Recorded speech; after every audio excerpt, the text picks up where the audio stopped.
Oh, fun. It looks kind of like me. Let me go back. I want to go back to the Handland. Okay. Um,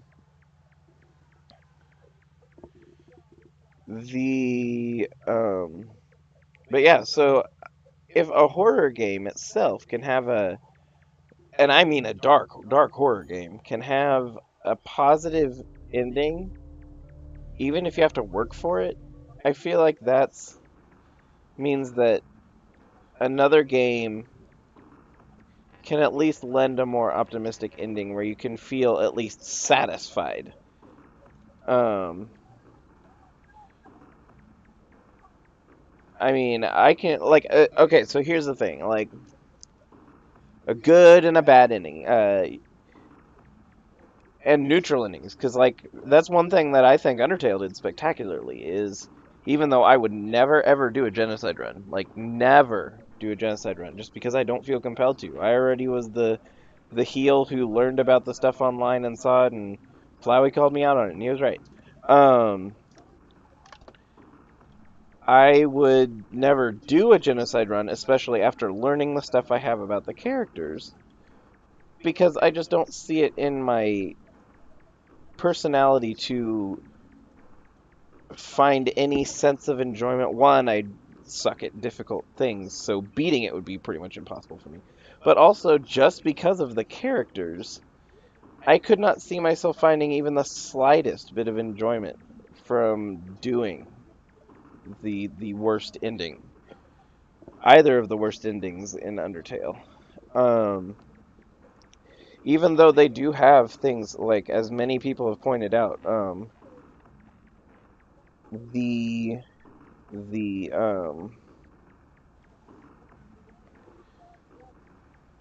the darkest endings show the heroes of the game in their brightest light, their best, most heroic moments. Good. Okay, so how do I get to my menu? I tried pressing 9, it doesn't seem to do anything. Oh, there we go. I must have had numlock off.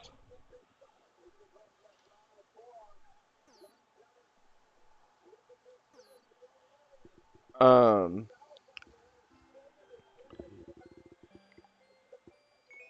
oh yeah, there it is. Marutsuki. Marutsuki. Um,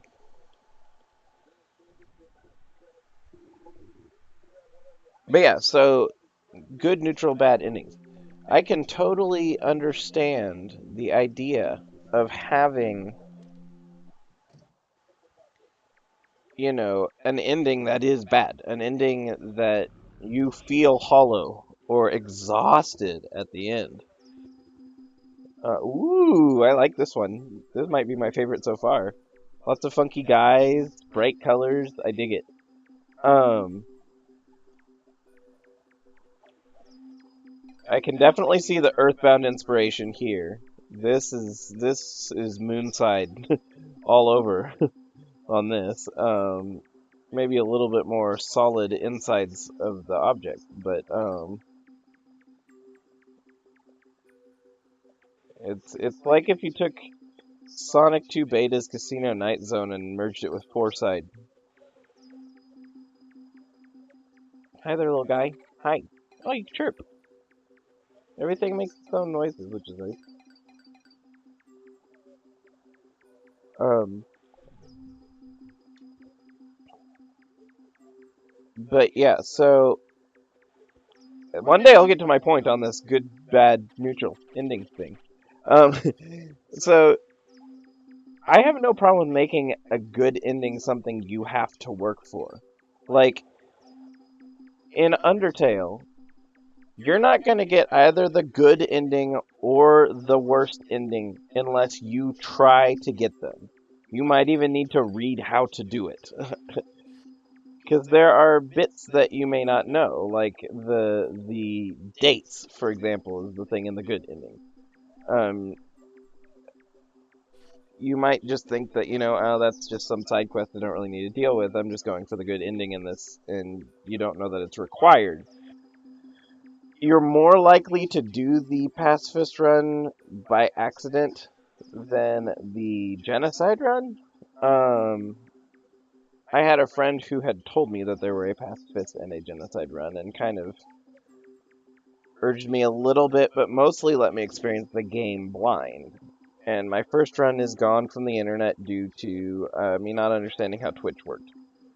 Um, but that's sad. But my second run, which I'm very proud of the second run we did, even though the first run, Shin, who was doing the bullet dodging in both runs because I'm not very good at anything remotely similar to a bullet hell.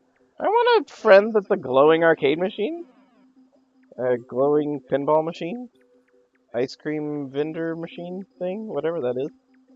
Um, but I got to experience the pacifist ending, the true pacifist ending, on my first experience, and I don't want any other ending. It's one of those games that I don't feel compelled to play any other ending. The only reason that we replayed it is because I wanted a stream run of Undertale, and my first one was lost. Otherwise, I might not have ever picked it back up. Although I'm kind of glad I did, because after picking it up the second time, I was even more in love with the game than the first time I played it. Tab?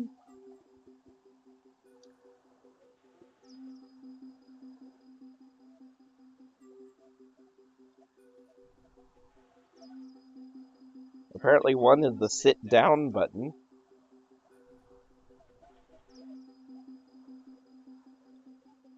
Oh, I woke myself up by accident. That's not what I meant to do. 0.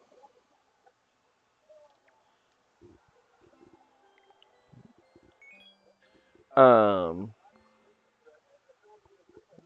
I'm nervous about hitting escape because I don't want to exit the game.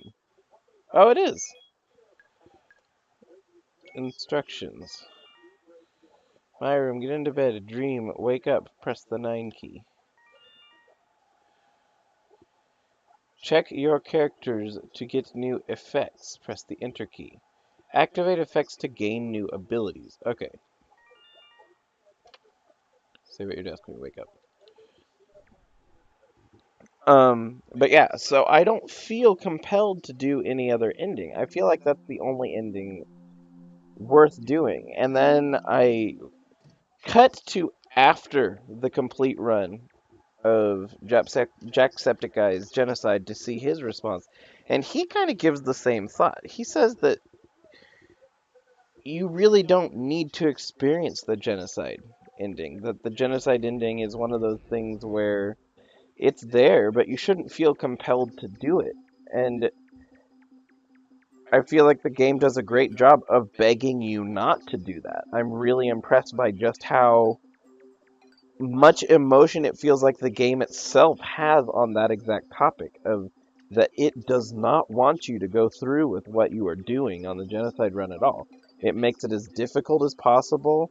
All the characters are pleading with you. There's a genuine air of fear that you are the legitimate villain and you are doing the wrong thing. And I'm genuinely impressed by just how solid and true of a desperation there is by the entire universe that please don't do what you are doing. There's nothing good to come from this. Um, and despite the fact that I have no desire to experience anything of the genocide run again ever in the rest of my life, besides the biofascination YouTube videos that I subjected myself to before I got the connections that I had with the pacifist run on my second playthrough.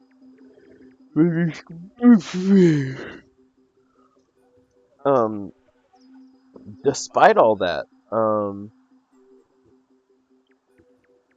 I genuinely have to give a lot of nods to the amount of passion and effort that went into the creation of the genocide run. I really feel like you get a sense that what you're doing is wrong and makes you really feel as bad as you should for doing what you're doing. Whereas in a lot of games, kill everybody and restart, but no big deal. I'm amazed by just how cleverly scripted the game is. Look at these guys. Look at these. They're cute. I like these guys. Oh, I looped back around. I'm back by the door. Let's see. So the good, the bad, and the neutral endings, though. I'm fine with, your first playthrough being like, well, crap, that sucks. Like it definitely could be better kind of ending. And I'm also fine with the idea of a game where you don't want to 100%. Now, certain universes that wouldn't work very well. Oh, I like the sound. Those are fun sounds. Very video gamey sounds. It wouldn't work for like a collectathon, obviously. You couldn't have like a Banjo-Kazooie where 100%ing it felt like it was the route you weren't supposed to take. Even though you may complete the game without 100%ing, it lends itself to, well, I might as well collect everything because it's all here, even though I've never successfully done that. It's pretty tricky to do that. See, I can see a couple of, like, dummied out areas in Undertale having similar styles to those little red drippy things. Hi there. I like you guys. Oh, I don't know if I like you guys anymore. This is very, very red. Very red. But that's my problem with something like Cave Story, where, one, I adored Toroko. Like, I really... Oh, X? Oh, okay, cool. I adored Toroko. And so knowing that you literally can do nothing to save them, and obviously it's plot important because that's how you learn the effect of the red flowers. But they take the only character who genuinely feels innocent and tear them away, but they don't do it nearly as nuanced and as, like, caringly as in Undertale. Because in Undertale, once again, the only one who, well, depending on your interpretation, the only one who's truly pure innocence in the entire game is also taken away, and you can do nothing about it. Um, it's technically done before you ever get there. But in Undertale, you get a real chance to interact and really care for, and it kind of... The game almost feels like an in memoriam posthumous honor for... Spoiler alerts if you have not played Undertale. A posthumous honor, in a sense, for Asriel. It really feels like the game was written in a passionate, caring way to remember him and how good he was. Whereas Toroko, who is in Cave Story, in my opinion, the most innocent character, the one who King's trying to protect, and the one who King feels so guilty for letting become infected by the flowers. Um, Even though you do see that someone else cares for Toroko, and I adore Toroko for being cute and for being innocent. Those are the two things. You don't really get a chance to develop any interest in the character aside from the fact that I just happen to find cute things cute very easily. um, I guess another thing is that it doesn't give you any sense that you need to care for anyone really in it. Which means that when I did care and they all kind of still have a bad ending. Okay, hi. And you still kind of only get a bad ending out of the deal. I felt pretty, almost insulted. Is this a you have to pinch to exit because you can't get out of here kind of thing? It looks like it.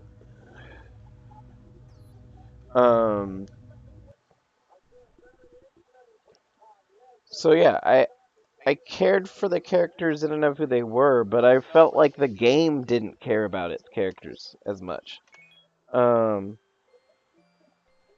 Even is it Bobby? I don't remember. It's been so long since I played. Is her name Bobby? Even Bobby and Sue, who are supposed to be more closely connected with you and not so much with the universe in general. Um, the those two characters, while they have more dialogue, they really still feel like you're just supposed to go on and do what you do as a video game character. Instead of, really experiencing 7764-150 numbers. These are some silly looking things on the wall.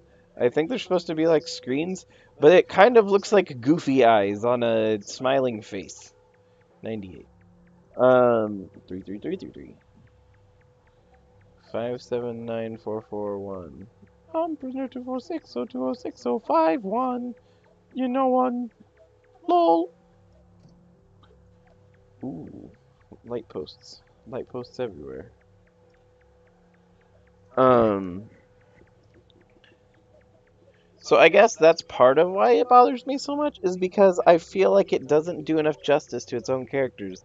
That you can't get a good ending, and you're just supposed to play through the game. Well, I guess you can't get a best ending, as it were. And you go through this whole game playing as the silent protagonist, and the characters who talk to you have little bits of dialogue, but you don't really. I didn't feel like I was supposed to care. I felt like I cared just because I tend to care for game characters, and not like I was expected to care. Just Paraidolia? Paraidolia. Um, so I guess that's my biggest grievance, other than the fact that again you can't get a genuinely like satisfying ending, is that it seems like you're not expected to care for the characters. Like you can care. Like I said, I cared for them. I felt like, I'm supposed to care because it's a video game and so you're supposed to care for the characters. But I didn't feel like it was wanting me to care. I felt like I just normally care for video game characters. Like I feel sad when Mario dies kind of caring, I suppose, is the way to put it. I might be a little bit more quiet now because the actual Royal Rumble is coming on, so I might zone out slightly. But I'm gonna try and stay more into this game because I can rewatch the Rumble if someone uploads it to YouTube, which they probably will at some point. Um, Pareidolia is a fun word. Yeah, so I guess that's my biggest grievances. I'm glad that it inspired Toby to make the characters he made because I think the universe of Undertale I think is gorgeous. And while I don't know how you would necessarily make a sequel, if a sequel came out, I would trust that the creators cared enough about the original product that they would want it to be good. And so I would look forward to a sequel.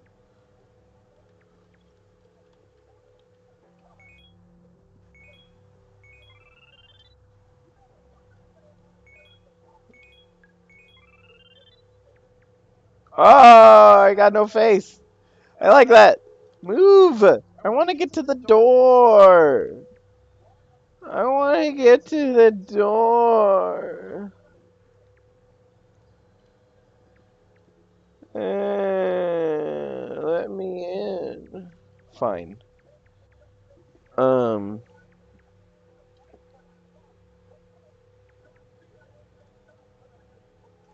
See, but that's the thing. He's such a blank slate character that I didn't really care for him. I cared more for the other characters just because they have dialogue. I mean, even though it took me a long time to warm up to King, at least King had reasons for the way he was acting. Um, I felt like the professor was just like a villain's villain and kind of generic in that sense. And that the majority of the characters who have dialogue I cared for because they were, enslaved, or, they were adorable or innocent or attacked without warning kind of thing. Like, I felt like I cared for them for the general reasons. And the sad part was that, like, the one character who I felt like I cared for the most, just because their innocence really did shine through in the little teeny tiny microscopic bit of dialogue they got, Toroko. Not only can you not save Toroko, you can't, like, feel like it was anything other than a flag to trigger a game event. And I felt like it did injustice to its own characters in that way. I'm very connected to characters when I play games. Oh, hey guy, I want a frowny face shield.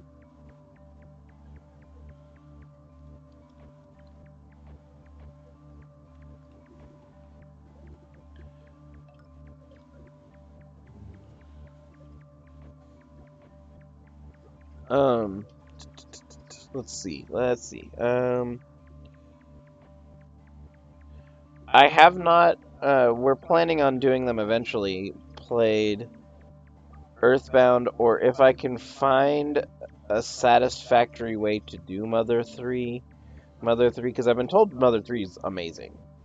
That it is one of those games where unfortunately it's dark and there's nothing you can do about it games, but I've been told it's really, really good. The only problem is the only way to play it in English is to illegally emulate it, and I don't want emulators on my on my computer.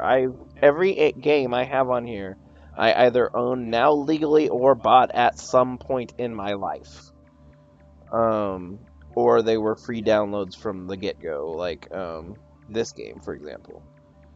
Um, so I want to do Mother 3, but I'm suspicious of how to do it and not feel bad, because I don't like the idea of emulating, even if it's a 25-year-old game.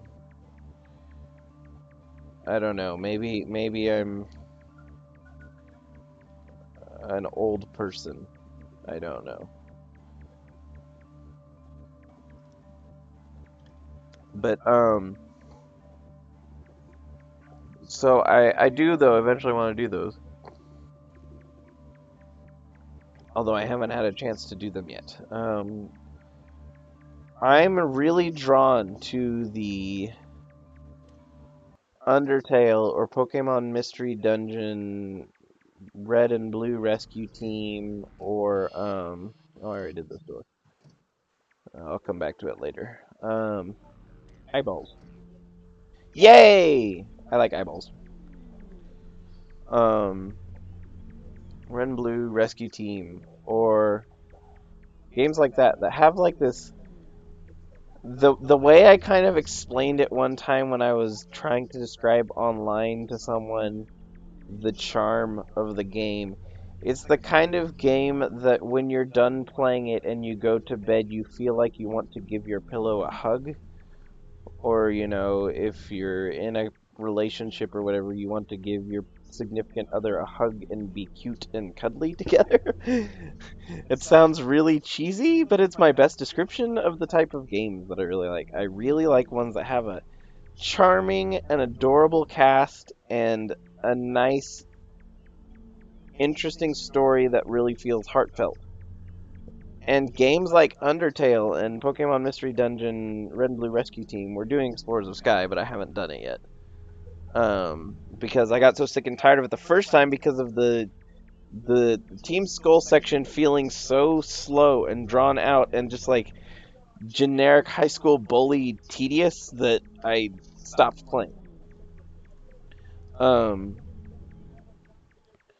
but yeah, so the I enjoy the games though, like the ones that I was mentioning. I like the really sweet and charming story. I adore that, and it's hard to find games like that for some reason. A lot of them want to be, dark and gritty and depressing. And while that is fine and it works well for itself, in the right context, this is a little more grim.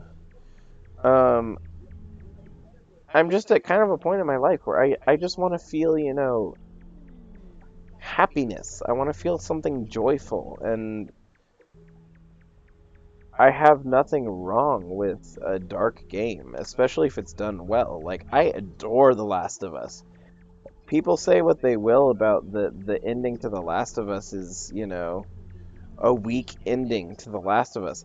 I feel like within its context, especially with the ethical quandaries and just how torn you feel Joel is even about his own decision, but that he knows that in his heart of hearts he did what to him feels like the right decision and what had to be done because, the only people he cares about have all been taken away from him, and this was his one chance to turn that against him, even if it meant screwing the whole rest of the world over.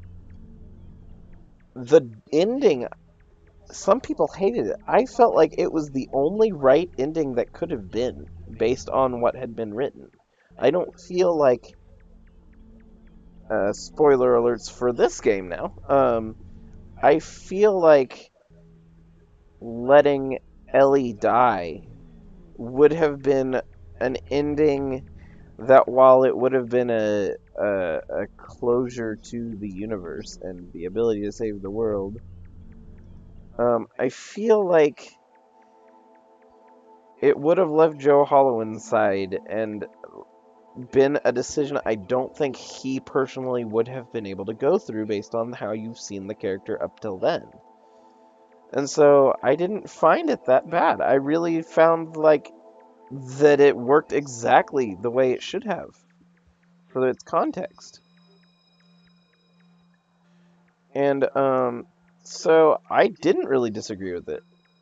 I can see why people would have complained about the ending, but it is what it is, and I feel like it works for what's going on.